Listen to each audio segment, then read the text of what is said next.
Good afternoon. Welcome back. It is Thursday, December 14th, 2023. We don't have any events to talk about today. Did not see any events popped up on the racing reference. There was one event, and I don't even remember. It was like some AAA champ car event from way back in the early part of the 20th century, so no real significance in what we talk about on the channel. Got 4 birthdays and 4 pretty interesting ones. So we're going to start off in the IndyCar world, born on this day in 1949.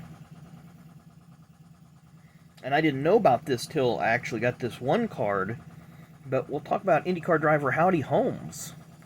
So there you see Howdy. Don't know if that's his actual real name or not, but that's what we're going to go with. So from Ann Arbor, Michigan. And watching him when I was a kid in the mid-'80s there, he's always driving a car sponsored by Jiffy Mixes. Well, unbeknownst to me, he was, eventually, he was working with the company, but there you see it, Vice President of Sales and Administration for the Chelsea Milling Company, which was the parent company of Jiffy Mixes. So I just thought that was an interesting tie-in. Never knew about that he was actually a suit and tie, kind of funding his own ride there.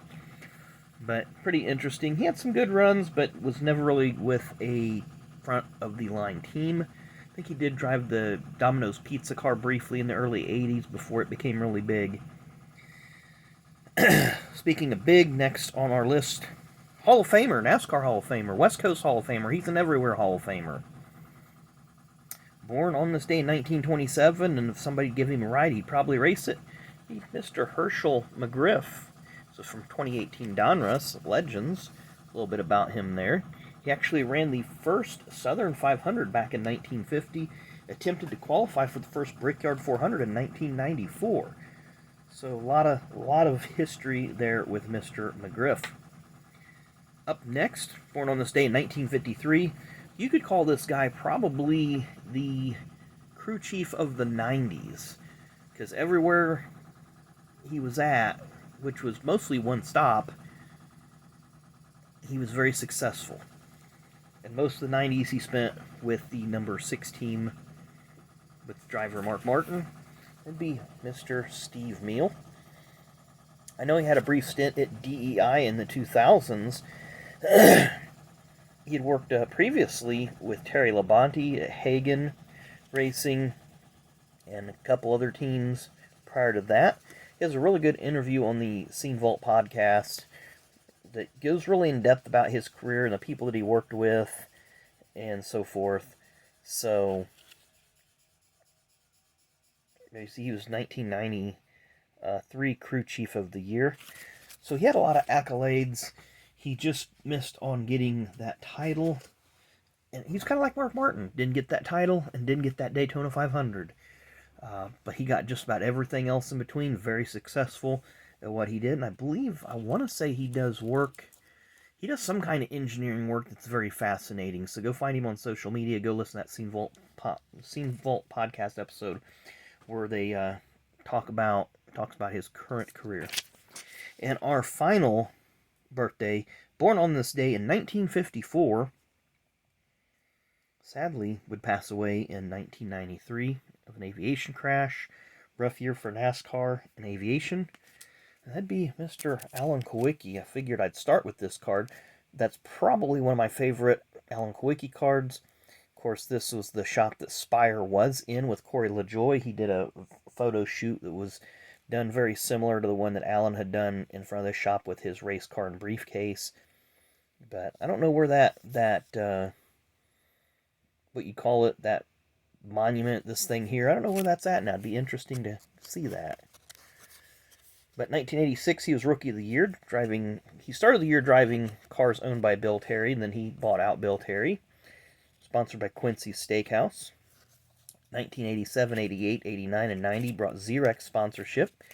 First career win in 88. This is a 1990 second career win at Rockingham. There you see Alan.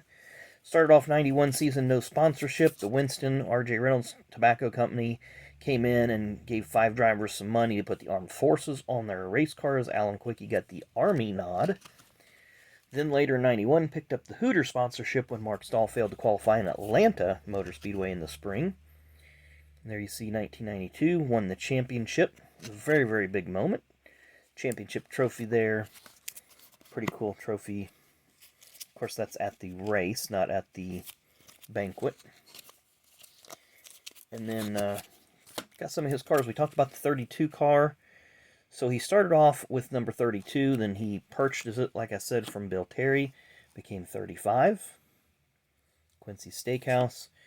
Then 87, 88 kind of had that pointed nose T-Bird with Z-Rex, Aluguard. I know he had Amoco once in a while. There you see Kmart. There's Amoco and Kmart on the C-pillar. Also had AC. He had AC spark plugs. I always thought that was pretty cool. There's the 8990 version of his Z-Rex Ford. Talked about the Army car, there you go. And I guess from what I heard, Alan hated that paint job, but he ended up getting a top 10 finish in the Daytona 500. There's the Hooters car, not the original paint job, but that's the original full-time paint job. And as you see, it switched up just a little bit in 92. Most notably, the Owl 91. It had a white background. 92. They kind of finished it and made it more bird-like. There's a side view of the car. Very, very iconic paint scheme. There's another view of it.